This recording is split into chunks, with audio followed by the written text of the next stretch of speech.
Ok, bueno, muchachos, muchachas, primero que nada, buenas tardes. Les doy un cordial saludo. Bienvenidos a esta sesión de la tarde de hoy, la cual va a estar enfocada sobre la evaluación en diseño instruccional. En sesiones anteriores ya estuvimos cubriendo ciertos ítems que, bien que mal, son muy relevantes con relación a todo este mundo del diseño instruccional y hoy vamos a estar cubriendo un aspecto clave y muy importante, el cual tiene que ver con lo que es cómo evaluar cuando aplicamos este concepto. ¿Ok?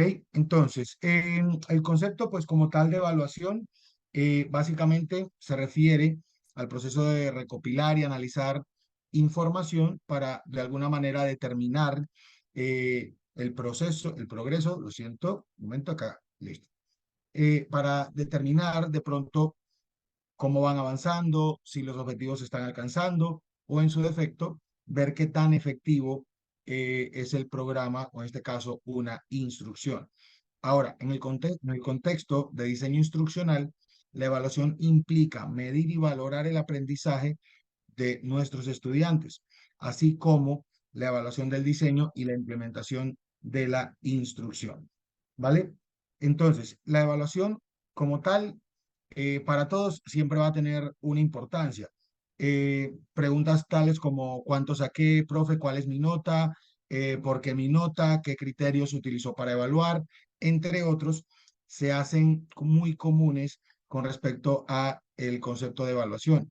Por eso, la evaluación, bien sea numérica, cualitativa o algún otro tipo de evaluación, siempre va a tener un papel fundamental dentro del proceso de enseñanza-aprendizaje.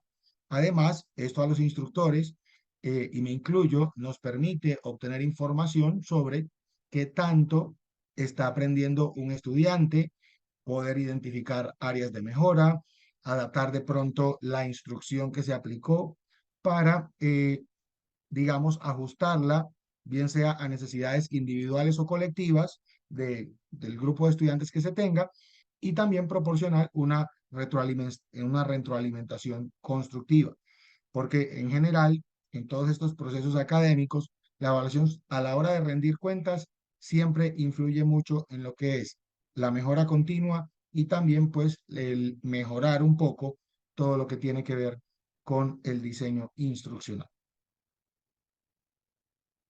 Ahora, vamos a ver, esto sí, así. Bueno, dentro de los objetivos que tiene la evaluación en el diseño instruccional, como objetivo número uno, es medir el nivel de logro de objetivos. Normalmente dentro de una asignatura, dentro de un curso o incluso dentro de un recurso, siempre se propone ciertos objetivos y obviamente el primero es medir el nivel de logro que tienen los estudiantes con relación a estos objetivos de aprendizaje.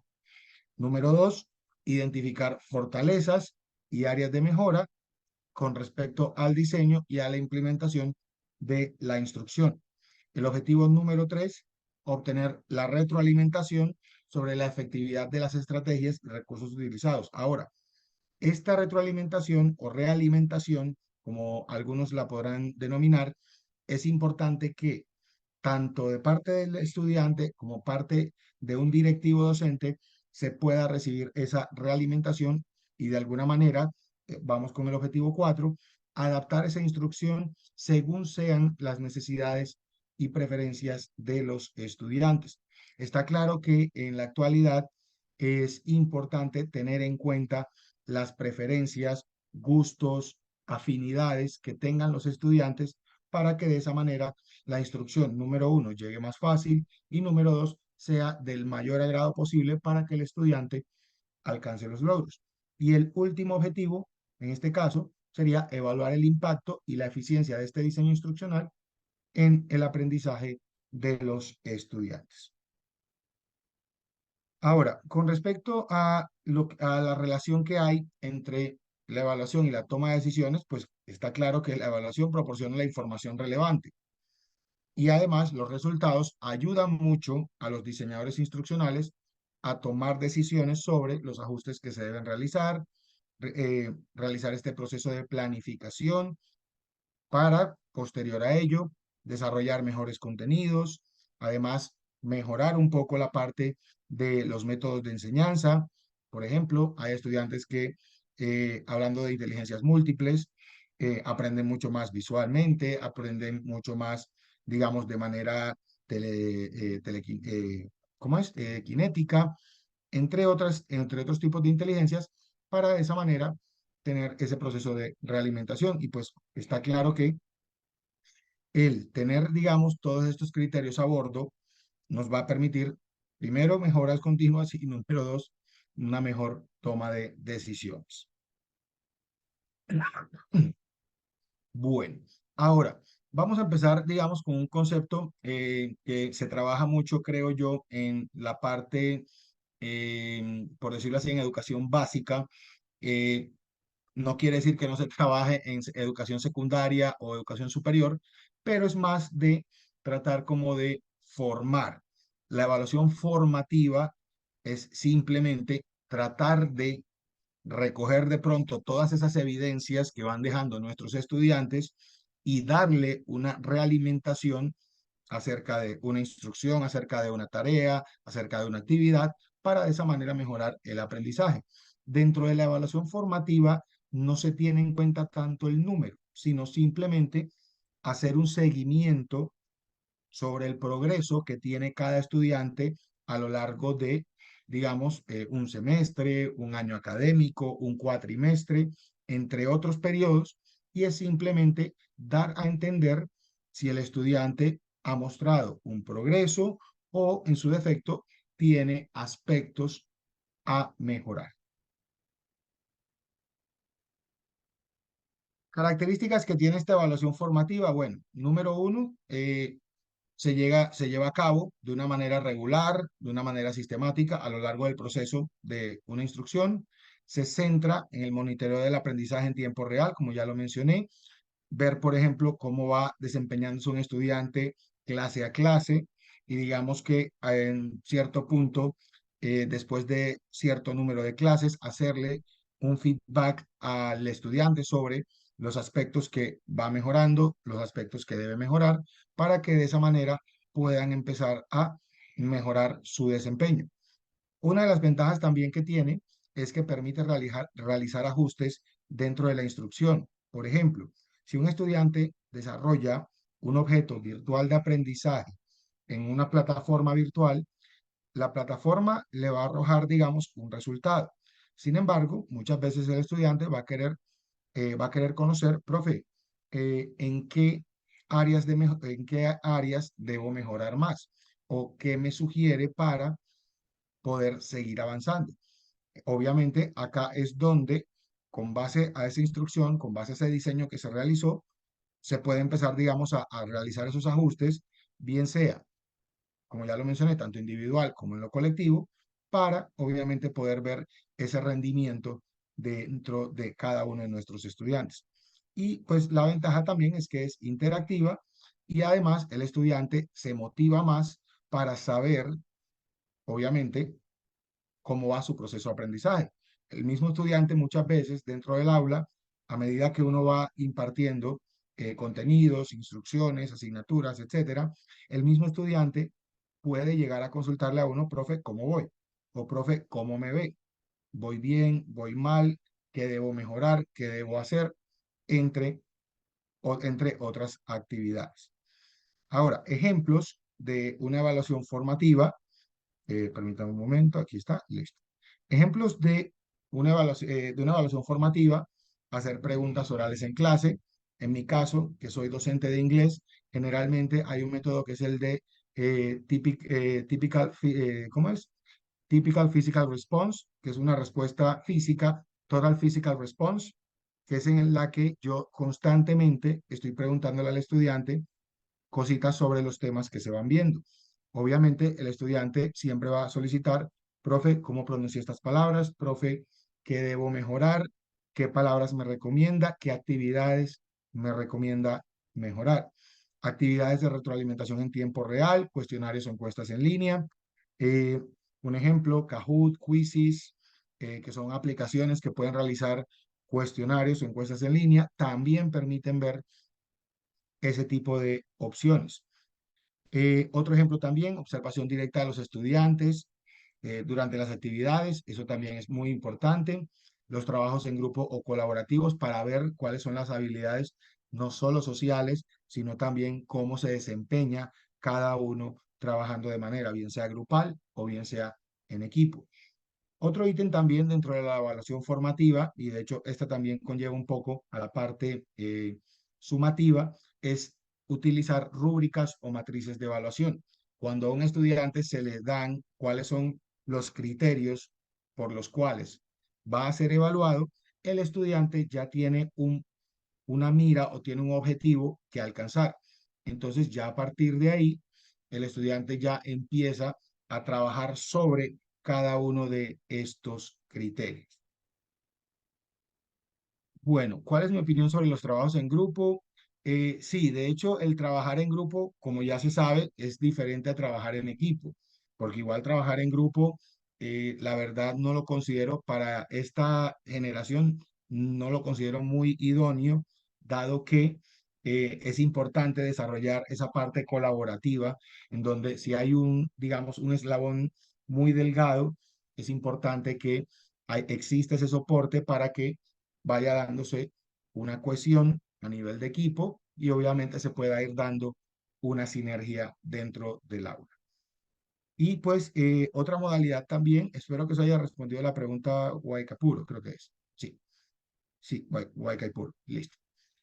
Entonces, por último, pues el registro y seguimiento del progreso a través de portafolios o carpetas de evidencia. Esto también es importante, puesto también que los estudiantes pueden ver exactamente, digamos que existen modalidades, por ejemplo, crear un portafolio digital en donde el estudiante puede ir desarrollando ciertas tareas y a medida que va desarrollando las tareas va mostrando sus evidencias y las va guardando en dicha carpeta. Obviamente para uno como docente poder observar eso es un buen parámetro a seguir y pues permite también ver si el estudiante solo se ha limitado a la tarea, a la instrucción o ha ido más allá y ha buscado en otros recursos cómo realizar estas subtareas. Bueno, ahora vamos con la evaluación sumativa. Esta evaluación sumativa es básicamente por la cual casi todo el mundo se rige. Todo el mundo está buscando básicamente una evaluación en donde se determine si el estudiante posee los conocimientos o no. Y generalmente se realiza al final de un periodo de instrucción o unidad de aprendizaje. Algunas universidades manejan lo que llaman tres parciales, algunas otros manejan solamente dos, hay instituciones que manejan al menos una. Por ejemplo, hay de pronto eh, instituciones que manejan, por ejemplo, por proyectos y digamos que eh, ese proyecto tiene diferentes entregas. Entonces, cada entrega se podría considerar eh, una evaluación, en este caso de tipo sumativa. El objetivo principal es simplemente determinar el nivel de logro de los estudiantes en relación con los objetivos de aprendizaje. ¿Ok? Entonces, ahora, características que tiene esta evaluación sumativa, generalmente es por periodos, puede ser un examen, una prueba final, puede ser también un proyecto, entre otro tipo de actividades. Evalúa el nivel de conocimientos y habilidades que van adquiriendo y desarrollando los estudiantes. Se enfoca en dar una evaluación global, a diferencia de de la formativa, pues hablando un poco más ya del rendimiento académico, de la parte cognitiva. Este tipo de evaluación no es que determine un impacto inmediato, porque generalmente, si por ejemplo hay un estudiante que de pronto es muy bueno, pero en algunos momentos tuvo, digamos, ciertos altibajos, más no quiere decir de que de pronto el estudiante no haya tenido un proceso significativo, pero de alguna manera en las instancias donde tenía que, digamos, ser evaluado de manera sumativa, realizó un buen trabajo. O sea, lo cual da a entender que el estudiante adquirió los logros mínimos o entendió las instrucciones mínimas para cumplir con esos logros. Ahora, esta evaluación se utiliza principalmente, como ya lo mencioné, de tomar decisiones de, número uno, calificación, de promoción o incluso de certificación.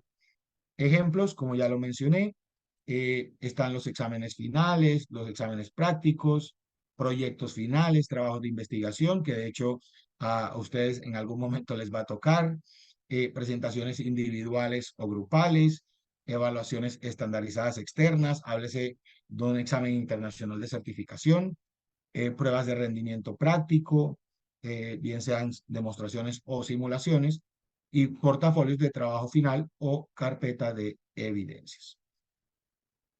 Vamos a pasar a otro tipo de evaluación. Este ya es mucho más contemporáneo. Hablamos de una evaluación auténtica. La evaluación auténtica es un enfoque de evaluación que se basa en aplicar situaciones y contextos reales para evaluar el desempeño de estudiantes. Generalmente, y sé que facultades como Ciencias de la Salud trabajan mucho con este tipo de evaluación. ¿Por qué? Porque por lo general, para evaluar, digamos, para evaluar un proceso o digamos un periodo, aplican un concepto que se llama casos clínicos. Un caso clínico es un caso de la vida real en donde el estudiante tiene que poner a prueba, obviamente ver si de verdad los conocimientos y habilidades se han adquirido y si eso se ha adquirido, ponerlo en práctica en situaciones auténticas y significativas. No quiere decir de que solamente en ciencias de la salud se puede aplicar, no, se puede aplicar en diferentes áreas de conocimiento, solamente que hay que saber, en este caso, diseñar la instrucción y obviamente para un tema o una unidad específica. Características que tiene esta parte de evaluación, pues principalmente todo orientado al mundo real. Hay, por ejemplo, un aprendizaje basado en problemas que también es bastante bueno. Les recomiendo leer un poco acerca de ello porque generalmente ayuda mucho al estudiante no solo a desarrollar su propio conocimiento, hablando de un enfoque constructivista, sino que también el conocimiento que él pueda, digamos, adquirir de esa transferencia de docente a estudiante, también puede ponerlo en práctica.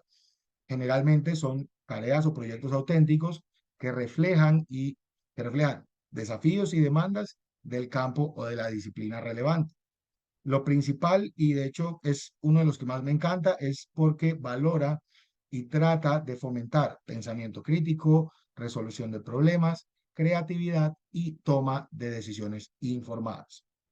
Entonces, como ya lo mencioné, esto trata de, permítame un momento, sí, este tipo de evaluación proporciona a los estudiantes la oportunidad de demostrar la comprensión que han tenido en diferentes contextos, ¿vale? Por ejemplo, simulaciones o estudios de caso basados en problemas reales, incluso para aquellos que estamos en el campo de la educación, también se puede dar este tipo de situaciones bien contextualizadas. Proyectos de investigación o diseño que abordan desafíos del mundo real, una tesis de maestría, más no poder, presentaciones o exposiciones, audiencias relevantes, paneles de expertos o profesionales del campo. Eso también importa mucho. Prácticas laborales también, cuando uno, por ejemplo, terminaba su bachelor's degree o terminaba su carrera de pregrado, undergraduate, también tenía que presentar un proyecto primero y obviamente realizar prácticas laborales. Eso también era como evidencia ver qué tanto conocimiento se había adquirido en las diferentes asignaturas. Y por último, participación en actividades comunitarias o eventos relacionados con la disciplina. Ahora, la evaluación basada en retroalimentación, de hecho, esta opción, este tipo de evaluación no es tan común, sin embargo, también creo que aplicaría mucho para lo que es educación básica y educación media probablemente, ya que lo importante acá es saber dar una realimentación o retroalimentación al estudiante, saber cuáles son las palabras indicadas en los momentos indicados, saber exactamente cómo llegarle al estudiante a través de comentarios constructivos y específicos sobre su desempeño y progreso en el aprendizaje. Muchas veces el cómo uno realimenta a un estudiante va a depender mucho de si el estudiante mejora o requiere mayor apoyo, en este caso, para, obviamente, la mejora. Pero como les digo, colegas, esto es muy importante, dado que el objetivo, primero, el crecimiento continuo. Y lo importante dentro de un aula es hacer que el estudiante pueda continuar creciendo de manera continua, indiferente de la asignatura que se imparte. Entonces, este tipo de evaluación se enfoca en realimentación o retroalimentación continua y oportuna. Un ejemplo, cuando un estudiante a mí me dice, How are you? ¿Qué creen ustedes? ¿Cómo debo yo realimentarlo? ¿Lo realimento al principio o lo realimento al final? ¿Qué consideran ustedes?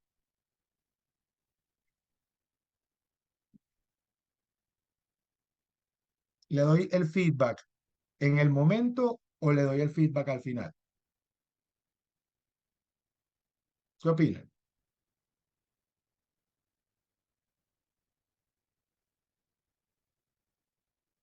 Por ejemplo, si un estudiante usted le pregunta, ¿cuánto es 2 más 2?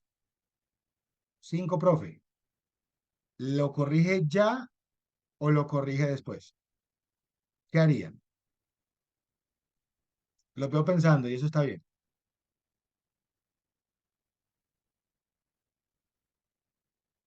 Generalmente, dependiendo de la asignatura que se imparte, la realimentación puede ser buena. En mi caso, para la enseñanza de idiomas, generalmente debe ser al final. Si usted interrumpe al estudiante por cada error que comete, lo que va a generar es que el estudiante se frustre. Entonces, es importante que ese proceso de realimentación se realice al final.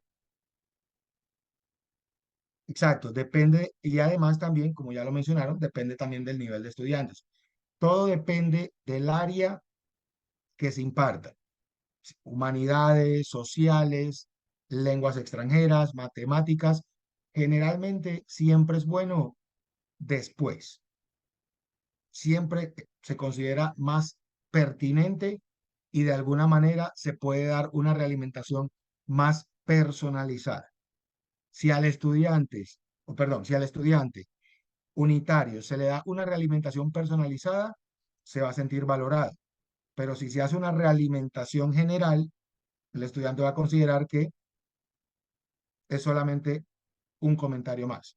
Entonces, en este sentido, también es importante fomentar esa autorreflexión y autorregulación en los estudiantes. Profe, generalmente tengo 50 estudiantes. ¿Tengo que dar 50 realimentaciones? No necesariamente, porque siempre va a haber un porcentaje de un grupo que va a tener, digamos, un mejor rendimiento. Pero en este caso, se puede, digamos, hacer de manera unitaria, finalizando la clase y venga, hay que ajustar esto, esto y esto, vas bien acá, puedes realizar estos ejercicios y puedes practicar un poco más de esto. Permítame un momento. Al final, ajá, correcto, así es. Diciéndole bien, Fabio, tal vez también es correcto. Bueno, principalmente esta evaluación basada en realimentación es clave también porque hay algo que se llama empatía y de hecho cuando usted ingresa a un salón de clases es clave para que el grupo de estudiantes, sea el número que sea, pueda tener una muy buena relación para que el estudiante sea más receptivo y obviamente pueda, digamos, seguir su consejo y pueda también seguir su realimentación. ¿Ok? Ejemplos de este tipo de evaluación, como ya lo mencionamos, podemos usar rúbricas que describan los criterios de evaluación. Un ejemplo, eh, hablando de saludos, o, no, o por ejemplo, hablando de sumas y restas. El estudiante, un criterio que sea excelente, el estudiante resuelve correctamente cualquier operación de suma y resta. Un criterio bueno, el estudiante resuelve de manera adecuada las sumas, sin embargo, debe mejorar en el proceso de sustracción. Entonces, cuando el estudiante ya tiene claro esos criterios, el estudiante va a apuntar a eso. Directamente va a apuntar a eso para, si en algún momento usted le dice, no, venga, usted lo tuvo bueno, profe, pero yo hice bien la resta. Sin embargo, a la hora de restar, tuviste, digamos, estas partes a mejorar. ¿Ya? Lo importante con esto es que los criterios de evaluación sean claros en un lenguaje que los estudiantes puedan entender, no nosotros. ¿Ok? El uso de la tecnología también es importante.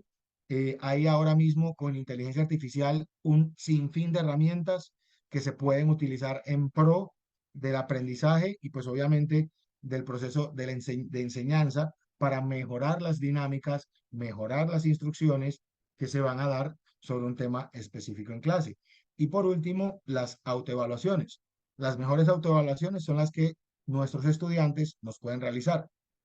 Pues nosotros podemos dar un criterio que a veces puede ser objetivo o subjetivo. Sin embargo, si tenemos claro el rendimiento que ha tenido cada uno, obviamente ese tipo de evaluaciones va a ser mucho más coherente. Y de hecho, entre ellos, que se evalúen entre ellos, a veces también podrá ser objetivo como subjetivo. Sin embargo, siempre va a haber, digamos, un tercer evaluador, que en este caso somos nosotros. ¿Ok? Ahora, una evaluación mediante encuestas y retroalimentación de usuarios. Básicamente, buscar, hablando ya, digamos, de una unidad, de una actividad, entre otras, obviamente, buscar recopilar esa información que tienen los usuarios acerca, en este caso, del diseño instruccional, para evaluar la efectividad y la satisfacción con la instrucción ofrecida. Por ejemplo, se diseñó o se diseñaron unos módulos, unos folletos, en donde los estudiantes pueden practicar todo lo relacionado a geografía, no sé, geografía de Estados Unidos. Ese folleto, obviamente, a la primera puede que salga todo bien. Sin embargo, es bueno consultar a estudiantes, que profesores también lo puedan revisar o incluso padres de familia o hablando ya a un nivel superior, uno como estudiante y como directivo puede revisar qué mejorar, qué contenidos deben simplificarse, qué contenidos deben ampliarse, qué recursos visuales se requerirían para mejorar esta parte. Todo esto, muchachos, hace parte de saber, digamos, recibir esa realimentación y realizar el proceso de mejora, ¿vale? Entonces, la importancia que tiene esto, identificar fortalezas, áreas de mejora, ajustar la instrucción para satisfacer necesidades, mejorar la calidad de experiencia del aprendizaje y, obviamente, con base a toda esa retroalimentación, empezar a pulir ese producto que se creó inicialmente y pues ya al final tener un producto unificado con criterios ya bien definidos y ya con todo el material o con todos los contenidos bien ajustados. Vamos a ver aquí, listo. Bueno, métodos para recopilar retroalimentación de usuarios. Pues igual tenemos entrevistas, grupos focales, encuestas y cuestionarios. Básicamente, cuando uno aplica una encuesta o aplica un cuestionario, lo primero, garantizar confidencialidad y anonimato. De hecho, generalmente cuando se aplica este tipo de métodos, es importante un consentimiento porque normalmente nunca falta que un estudiante diga, yo no quiero mostrar mi nombre, no quiero que aparezca mi nombre, entonces, si me garantizan que mi nombre no aparece ahí, con el mayor de los gustos, puedo colaborarles con eso. Número dos, definir preguntas claras y relevantes acerca, obviamente, del diseño instruccional que se realizó. Utilizar una combinación de métodos también es válido. Por ejemplo, realizar entrevistas individuales o grupales con encuestas o cuestionarios también es una buena combinación. El registro de uso y el análisis de datos es importantísimo también. Y por último, pues realizar ese análisis de información para realizar o para iniciar ese proceso de mejora. Bueno, el siguiente El siguiente tipo de evaluación es mediante la analítica del aprendizaje. Si ya hablamos de analítica del aprendizaje, tenemos que hablar del uso de herramientas de analítica de datos. Obviamente, todo lo que nos llegó, todo el feedback, toda la realimentación, todos los comentarios de entrevistas y demás, todo eso es importante recopilarlo y está claro para qué. Tomar decisiones para mejorar y optimizar los resultados de aprendizaje. Ahora, ¿por qué es importante? O en su defecto, ¿qué tipo de información se puede considerar importante? Y de hecho, esto aplica mucho para lo que tiene que ver con la parte investigativa.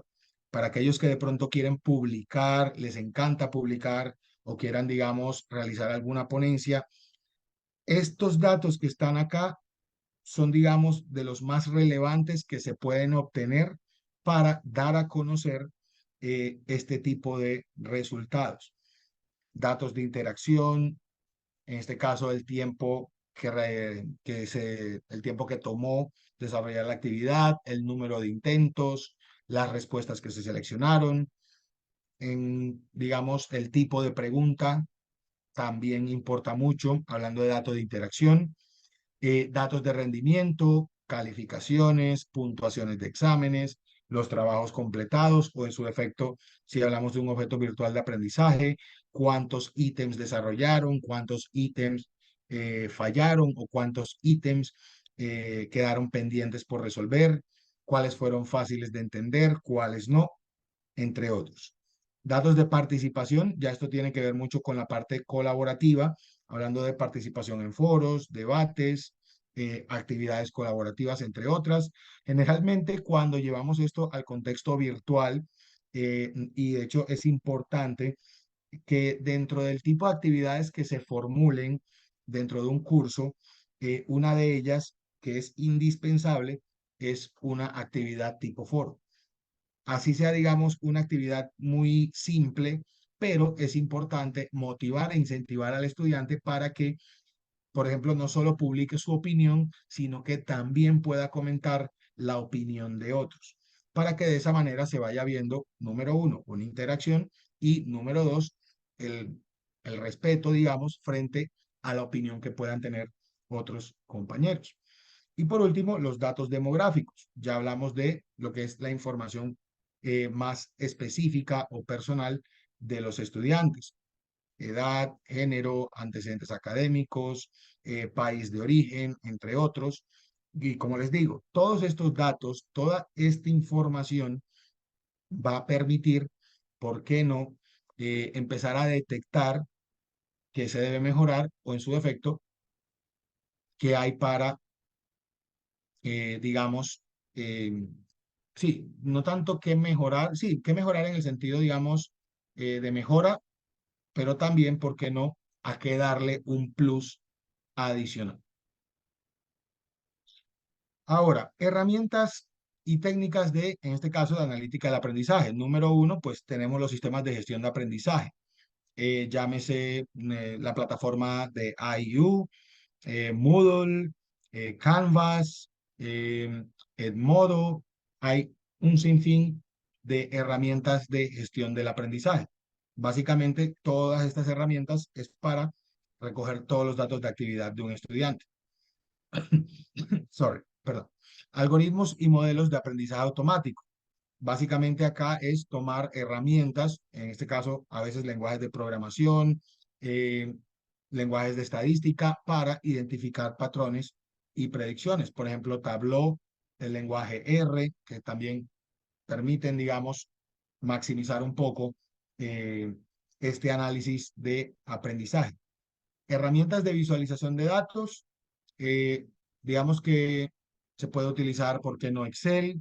Se puede utilizar también el mismo Tableau, también sirve para visualizar información y dashboards de analítica del aprendizaje, por ejemplo, Power BI, de hecho acá lo voy a escribir, para aquellos que de pronto tienen un conocimiento básico, intermedio en Excel, Power BI con respecto a realizar dashboards de analítica del aprendizaje es bastante bueno. Simplemente, digamos, tener toda la base de datos o todos, todos los datos que queremos mostrar, que queremos visualizar, y esta herramienta es bastante poderosa para este fin. Bueno, ya pasando un poco de todo lo que tiene que ver con la evaluación, vamos a hablar un poco sobre el proceso de realimentación y mejora continua. ¿Ok? Entonces, acá, bueno, importancia de la realimentación en el diseño instruccional, de la retroalimentación. Información sobre la efectividad de la instrucción, identificar áreas de mejora, mejorar el diseño. El principal fin, orientar, el optimizar el aprendizaje de los estudiantes y promover la participación activa de estudiantes y también, como ya lo mencioné, fomentar un aprendizaje colaborativo. Entonces, dentro de las fuentes de retroalimentación, pues como ya lo mencionamos, número uno, la retroalimentación de los estudiantes es clave. La retroalimentación de los instructores, en este caso, las personas que de pronto estén en un nivel por encima de nosotros, ver qué se debe mejorar, ver qué se debe ajustar. Todo este tipo de retroalimentación funciona. Retroalimentación de pares y expertos, entre colegas, también es importante hacernos esa retroalimentación, ver también, como les digo, que otra persona lo pueda ver, también es importante. Y por último, la retroalimentación basada en datos, utilizar métricas, utilizar bases de datos, descargar un reporte de calificaciones de un examen. Eso también permite ver, evaluar rendimiento, realizar obviamente los ajustes que sean necesarios dentro del tipo de evaluación que vamos a utilizar. Bueno, hablando del proceso de mejora continua, bueno, hola Tomé, buenas noches, perdón, buenas tardes. Bueno, dentro del proceso de mejora continua, bueno, número uno, recopilación de datos y retroalimentación, el análisis y la evaluación de los datos, el diseño de mejoras, implementación obviamente y seguimiento y el ciclo de retroalimentación continua. Esto aquí parece que fueran nubes aisladas, pero generalmente sigue siendo un ciclo. ¿Ok? Entonces, indicadores de rendimiento. Indicadores de rendimiento son medidas cuantitativas o cualitativas que se utilizan para medir el desempeño o evaluar el desempeño de los estudiantes. Ahora, ¿qué tipos de métricas se pueden encontrar? Los indicadores de conocimiento, indicadores de habilidades, indicadores de actitudes y valores y también los indicadores de participación. Todos estos indicadores van a ser parte del proceso de la analítica del aprendizaje. Ahora, cuando se desarrolla un contenido para una materia específica, es importante tener en cuenta que, primero, no a todos le va a gustar. Número dos, qué tan fácil se va a hacer entender. Número tres, la actitud que van a tener los estudiantes frente a algo que de pronto no les guste o de pronto ya por compromiso le toca asimilarlo. Y pues ya por último ver cuáles son o quiénes son los que de pronto se animaron un poco a la fuerza o no para hacerle frente a ese contenido. Por esa razón también es importante considerar este tipo de indicadores porque generalmente son los que nos van a dar los insights o los hallazgos más relevantes para este proceso. ¿Ok? Vamos a ver. Bueno. Ahora, la importancia de estos indicadores, si se han alcanzado los resultados deseados, está más que claro. Una vez que se aplica algo, hay que ver qué tal cayó, cómo fue, qué pasó, entre otras. Además de tomar las decisiones sobre la importancia que tuvo, realizar los ajustes y obviamente también hacer la rendición de cuentas. Generalmente, cuando se introduce una actividad, una unidad nueva en una asignatura, si es nueva y pues se supone que ya fue analizada, fue revisada, fue evaluada, teniendo en cuenta la población a la cual se le va a aplicar, hay que revisar también durante, digamos, un semestre, durante un año cuál fue el impacto que tuvo y pues revisar a ver si es de evaluarse de nuevo, si hay que, digamos, dejarlo todo como está y hacerle solamente una que otra mejora o en su defecto tratar de renovar esa, digamos, ese nuevo contenido que se implementó. Bueno, métodos de recopilación de datos, pues ya mencionamos algunos, pruebas y exámenes, que son, digamos, los más populares, los más comunes, realizar las observaciones de desempeño de los estudiantes, hablando un poco sobre lo que era la evaluación auténtica, presentaciones o actividades prácticas, portafolios, el recoger evidencias, ejemplos de trabajos, mostrarles su logro a lo largo de un proceso y también, ¿por qué no?, la evaluación de pares. La evaluación de pares se puede hacer también entre ellos para evaluar si el trabajo que realizaron fue bueno o en su defecto fue un trabajo a mejorar.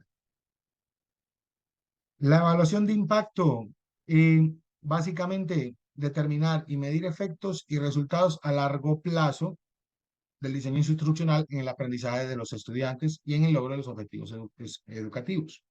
Ahora, como ya lo mencioné en el ejemplo anterior, es importante primero determinar un tiempo para de esa manera poder saber cuál va a ser el impacto que va a tener, bien sea a corto, mediano o largo plazo. Generalmente cuando se crea, digamos, un currículo o se crea una unidad completa de cualquier asignatura, esta parte es importantísima. Generalmente se hacen teniendo en cuenta, digamos, proyectado a un año y pues después de un año se revisa el impacto que tuvo en los estudiantes, realizar una comparación, por ejemplo, a cómo era el currículo anterior o la instrucción anterior con la actual, a ver qué tanto los estudiantes procesaron ese conocimiento, cómo les fue a los estudiantes en la evaluación anterior con la evaluación actual, si se cumplen los logros o no se cumplen, y pues también proporcionarles a ellos, digamos, un estudio de caso, revisar si, digamos, en la unidad anterior se trabajó, digamos, un contexto más local, cómo se trabajó en este caso en un contexto nacional, porque generalmente, y es una tendencia muy común, a medida que vamos avanzando en el tiempo, las necesidades cambian. Y además, aparte de que las necesidades cambian, las temáticas también van cambiando. Por ejemplo, digamos, una facultad de ingeniería de sistemas que actualmente enseña dos lenguajes de programación que digamos, se quedaron como en el año 2018, 2019, está claro que requiere una mejora en su currículo y requiere una mejora en la instrucción. ¿Por qué?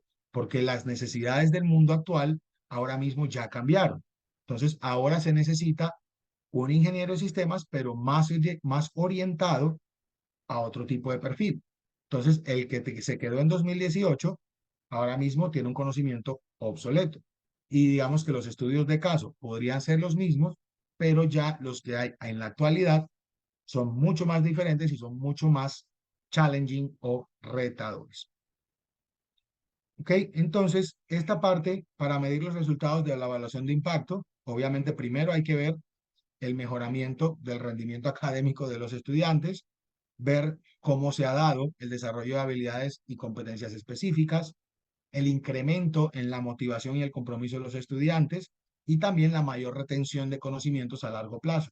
Este concepto que tiene que ver mucho con la parte del aprendizaje a lo largo de la vida, ahora mismo es uno de los retos más grandes que se tiene como docente, que lo que se imparta, lo que se enseñe, al estudiante no le quede como del momento, temporal, sino que el aprendizaje se pueda extender a lo largo de toda su vida. Y de hecho es muy común que ahora eh, muchos, no sé, muchos profesionales eh, fueron muy buenos en su periodo académico, pero cuando ya salieron a trabajar, era como que venga, espero que necesito buscar en el libro. O sea, ese aprendizaje temporal ahora mismo pasa mucha factura. Por ende, es un reto principal, muy, muy teso, muy bravo, hacer que el estudiante aprenda a largo plazo. Por esa razón, también es clave no solo las mejoras en el diseño instruccional para poder tomar esas decisiones, también comunicar eso, el beneficio a todas las partes, hablando de estudiantes, profesores y directivos. Un ejemplo, la universidad que ahora mismo ofrezca un programa que quiera, digamos, atraer estudiantes, necesita ofrecerle al estudiante contenidos que de verdad él valore o él considere significativos a la hora, digamos, de aprender algo y que obviamente ese algo, primero, como es el último ítem, justificar la inversión. ¿Vale? Si se justifica la inversión, obviamente el retorno, el return of investment, como se conoce en el argot económico, el retorno de inversión va a ser proporcional.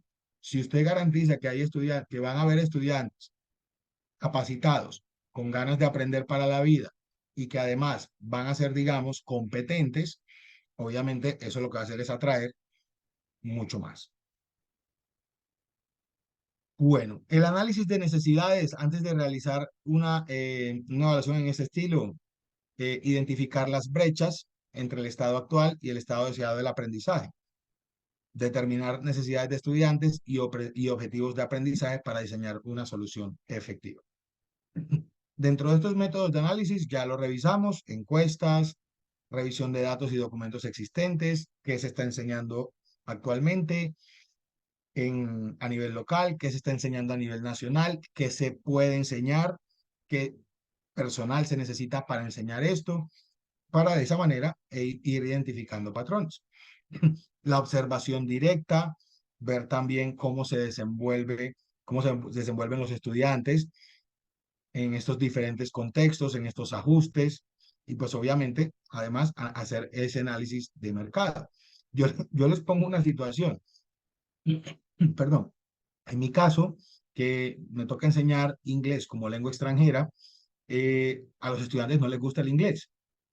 O sea, está claro que no les gusta el inglés. Ni regalado, ni pagado. No, no les gusta. ¿Qué pasa? Eso es un trabajo que requiere motivación a la mil. Entonces, para obtener esa motivación a la mil, es importante que los contenidos, o sea, ya teniendo, digamos, este dato, revisar cuáles son las temáticas que ahora mismo les llama la atención a los estudiantes, para encontrar al menos una manera de atraparlos o de atraerlos. Con base a esos contenidos, ahí se hace una observación directa. A ver, bueno, esta temática o este contexto le gustó, este contexto no tanto. Entonces, con base a eso, se analiza un poco, por ejemplo, cómo se está enseñando el inglés en Panamá, cómo se está enseñando el inglés en Brasil, qué contextos utilizan, no sé, en China, en Corea, para que los niños, o en este caso cualquier estudiante de lengua extranjera, aprenda un idioma. Lo mismo pasa con cualquier otra asignatura. Usted generalmente tiene que no solamente limitarse al campo local, tiene que ver el espectro completo, ver cómo están las cosas afuera, ver qué se puede asumir, qué se puede adoptar y, digamos, hacer un mix o una integración que de verdad valga la pena. Bueno, esta parte ya de evaluación previa, como ya lo mencionamos, hay que revisar a ver cómo están los estudiantes, hay que ver primero, revisar qué habilidades tienen, qué conocimientos tienen, qué competencias tienen, antes de empezar la implementación de un diseño instruccional. Entonces, acá, por ejemplo, y de hecho acá tenemos unos ítems bastante importantes, pruebas de diagnóstico, autoevaluación, actividades de muestreo, y también revisión de trabajos anteriores. Los beneficios que tiene esto, pues está más que claro.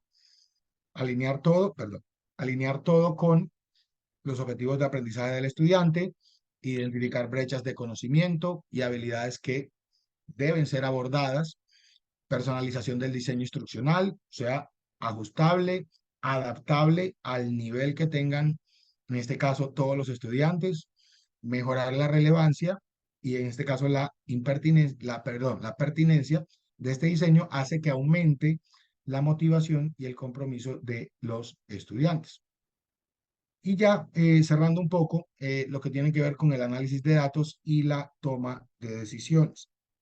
Acá, generalmente, como ya lo revisamos, va a importar mucho recopilar, organizar y examinar todos estos datos relacionados con el aprendizaje y el rendimiento de estudiantes para empezar a realizar todo el proceso de mejora. Datos de rendimiento, datos de participación, datos de retroalimentación y en este caso hay un ítem también muy importante que es el uso de la tecnología. Los métodos, pues hay 4 en este caso: análisis descriptivo, un análisis comparativo, el análisis de correlación, explorar las relaciones que hay entre diferentes variables o factores. Eh, por ejemplo, hay estudiantes, digamos, que, por ejemplo, pueden venir hablando, digamos, de estrato social, pueden relacionarse un poco, quién ha aprendido más, si el que está en un estrato, no sé, 4, un estrato 3, pero generalmente no es que sean factores, digamos, que lleguen a pesar mucho, porque a veces puede darse ese tipo de brechas. ¿Ok? Y ya por último, el análisis predictivo, que ya es con base a todo lo que ya se realizó, todo lo que se revisó, todo lo que se analizó, empezar a predecir qué puede pasar un poco en el futuro con relación a los resultados de aprendizaje de los estudiantes. Y ya por último, la toma de decisiones, identificar las áreas de mejora, personalizar el aprendizaje, retroalimentación y apoyo específico, y en este caso un proceso de mejora continua. Beneficios que tiene esta parte: mejor comprensión y necesidades de los estudiantes, un diseño más efectivo y más personalizado. Esta para mí es importantísima: identificar de manera temprana problemas y oportunidades de mejora. Y por último, mayor eficiencia y eficacia en la enseñanza y el aprendizaje. Ya a modo de conclusiones, la evaluación y la mejora continua siempre van a permitir medir el impacto que tiene un nuevo diseño instruccional. El diseño instruccional requiere una planificación muy cuidadosa. Generalmente, como ya lo mencioné, si nos enfocamos solo en la parte local, listo, no hay problema. Pero hay que ver exactamente hacia dónde queremos que vayan nuestros estudiantes y la principal pregunta: hacia dónde quieren ir ellos.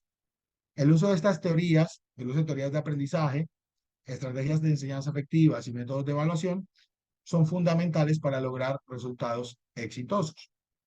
El análisis de datos y toma de decisiones permiten optimizar el diseño instruccional y mejorar el proceso de enseñanza y aprendizaje. El diseño instruccional, cuando se centra en el estudiante, ayuda a crear experiencias de aprendizaje más personalizadas y mucho más significativas. Ahora, es nuestro deber como futuros diseñadores instruccionales comprometernos siempre con mejora continua, promover la investigación por sobre todas las cosas, porque como bien saben, para investigar lo único que se necesita es un problema.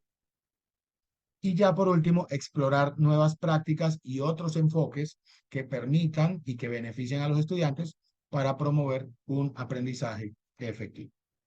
Bueno, muchísimas gracias por su atención.